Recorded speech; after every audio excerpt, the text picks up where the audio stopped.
Friends అందరికీ నమస్కారం అండి. ఇప్పుడే అందిన వార్త, సీఎం రేవంత్ రెడ్డికి గట్టి వార్నింగ్. మంత్రి కొండా సురేఖకు అంటూ లేటెస్ట్ అప్డేట్ అయితే రావడం జరిగిందండి. వీడియోలో ఆ వివరాలన్నీ తెలుసుకుందామండి. అదేవిధంగా వీడియోని స్కిప్ చేయకుండా పూర్తిగా చూడండి, కంప్లీట్ ఇన్ఫర్మేషన్ అయితే అర్థమవుతుందండి. వీళ్ళు ఇంకెవరైనా సరే మన ఛానల్ సబ్స్క్రైబ్ చేయకుండా వీడియోస్ ఉన్నట్లయితే దయచేసి మన ఛానల్ సబ్స్క్రైబ్ చేసుకొని bell button all notification activate చేసుకోండి. చూస్తున్నారు కానీ లైక్ చేయడం మర్చిపోతున్నారండి, దయచేసి లైక్ చేయండి. లేట్ చేయకుండా వీడియోలకి అయితే వెళ్ళిపోదామండి. మనం కొండా సురేఖ వ్యాఖ్యలపై సీఎం రేవంత్ రెడ్డి సీరియస్ అయ్యారు. కొండా సురేఖకు ఫోన్ చేసిన ఆయన మాట్లాడి సమాచారం. ఇక వ్యక్తిగత ఆరోపణలపై ఆచితూచి వ్యవహరించాలని ఆమెకు సూచనలు చేసినట్లు తెలుస్తుంది. సినిమా ఇండస్ట్రీ వ్యాఖ్యలు చేసేటప్పుడు జాగ్రత్తగా ఉండాలని చెప్పారు. ఇక కొండా సురేఖ వ్యాఖ్యలపై కాంగ్రెస్లోని భిన్నాభిప్రాయాలు నెలకొన్నాయి. అక్కినేని ఫ్యామిలీపై వ్యక్తిగత వ్యాఖ్యలు చేయడంపై విమర్శలు అయితే వెల్లువెత్తున్నాయి. ఇక మొత్తానికి కొండా సురేఖ కామెంట్స్ అంటే మంత్రి కొండా సురేఖ బీఆర్ఎస్ వర్కింగ్ ప్రెసిడెంట్ కేటీఆర్ మధ్య మాటల యుద్ధం జరుగుతుంది.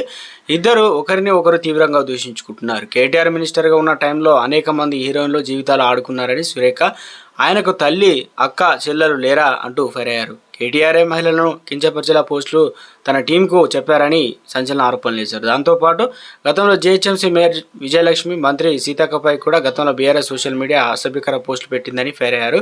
ఇప్పుడు బీసీ మహిళ అయిన తనను కించపరుస్తూ పోస్టులు పెట్టారని ఆవేదన వ్యక్తం చేశారు. ఇంకా నాగ చైతన్య, సమంత విడాకులు తీసుకోవడానికి కూడా కేటీఆర్ అని సంచలన ఆరోపణలు చేశారు సురేఖ. ఇంకా కొందరు హీరోయిన్లు కొందరు పెళ్లి చేసుకోవడానికి, సినిమా ఇండస్ట్రీ నుంచి కొందరు హీరోయిన్లు బయటకు వెళ్ళడానికి కూడా కారణాలు కేటీఆర్ అని ఆరోపించారు. ఇక హీరోయిన్లు ఫోన్ ట్యాపింగ్ చేసింది నువ్వే కదా అంటూ కేటీఆర్ని అయితే ప్రశ్నించారు. దీనిపైన ఆచితూచి వ్యవహరించాలని చెప్పేసి వార్నింగ్ అయితే ఇవ్వడం అయితే జరిగిందనమాట సీఎం